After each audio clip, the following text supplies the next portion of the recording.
azahura n'umuntu udasanzwe uwabaho yari Mesiya atobako ndasiga ku maso ye ajya kwiyuhagira ku kidendezi agarutse azamaso yahumutse yaranyijije Yesu mwami yansize akondo k'umutima none ubu ndiho kubw'uwo mwami sinshidikanya ko nacunguwe ibyanjye byose byabereye i Gologota yaranyijije Yesu mwami yansize akondo k'umutima none ubu ndiho kubw'uwo mwami sinshidikanya ko nacunguwe ibyanjye byose byabereye i Gologota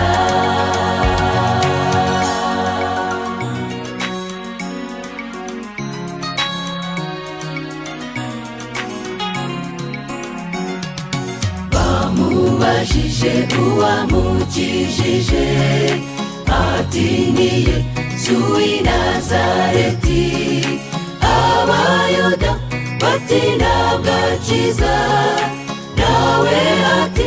Mesiya arakiza nari impumyi none ubu ndabona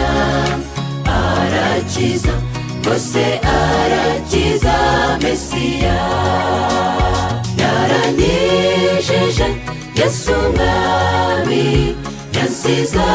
akondo k'umutima none ubu ndiho kubw'uwo mwami sinshidikanya ko nacunguwe ibyanjye byose byabereye i Gologota yaranyijije Yesu mwami yansize akondo k'umutima none ubu ndiho kubw'uwo mwami sinshidikanya ko nacunguwe ibyanjye byose byabereye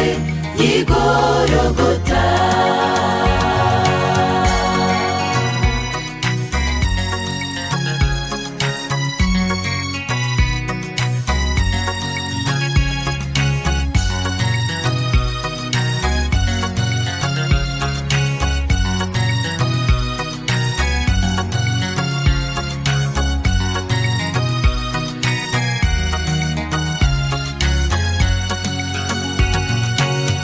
kenshi wirengagije umukiza akiza abo ni wowe ugasigara ariko nyamara arakiza kandi nawe uje yagukiza emerere akore ku mutima ibyananiranyara bigushoboza yaranyijije Yesu mwami yansize akondo k'umutima none ubu ndiho kubw'uwo mwami sinshidikanya ko nacunguwe ibyanjye byose byabereye i Gologota yaranyijije Yesu mwami yansize akondo k'umutima none ubu ndiho kubw'uwo mwami sinshidikanya ko nacunguwe ibyanjye byose byabereye i Gologota